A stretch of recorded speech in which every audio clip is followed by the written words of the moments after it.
Okay, let's talk about something that's honestly essential for personal safety. How to read those tiny, subtle signs that pop up before a threat ever becomes a reality.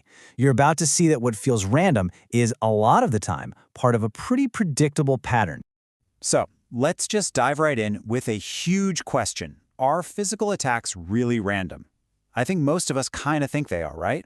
That they just come out of the blue, this sudden, unpredictable moment of chaos. But what if that's not really the whole story?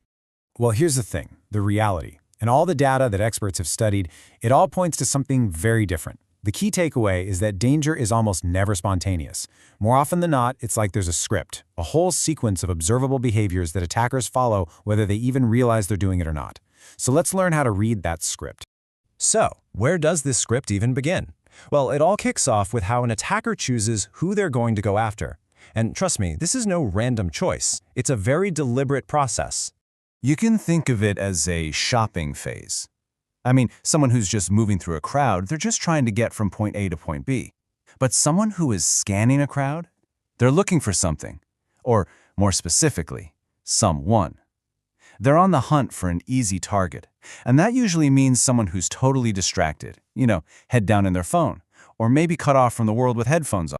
And once they think they've found a potential target, their whole demeanor can change.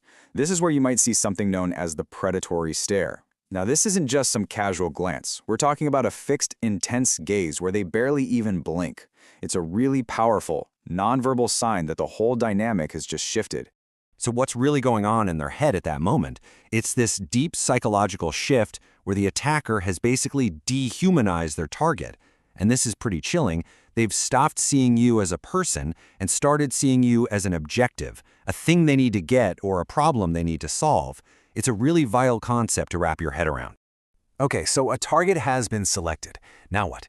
That brings us right into the second phase, the physical tells that start to give away their real intentions. There are three big ones you really want to watch out for here. First up is the grooming gesture. This is when they touch their face, or rub their neck, or fiddle with their hair. That's not them getting ready for a photo, that's their body having an unconscious reaction to a big spike of adrenaline. Second, target glancing. They're not looking at you anymore, they're looking at your stuff, your pockets, your bag, or they're checking out their escape routes. And finally, number 3, closing the distance. They start to move into your personal space for no good social reason at all. But, and this is probably the most important rule of this whole thing, none of these signs mean a thing on their own. You have to be able to read them based on the environment you're in. Context is king. It's absolutely everything. Think about it like this. You're at a packed concert, right? Someone bumps into you. You don't even think twice. It's just normal.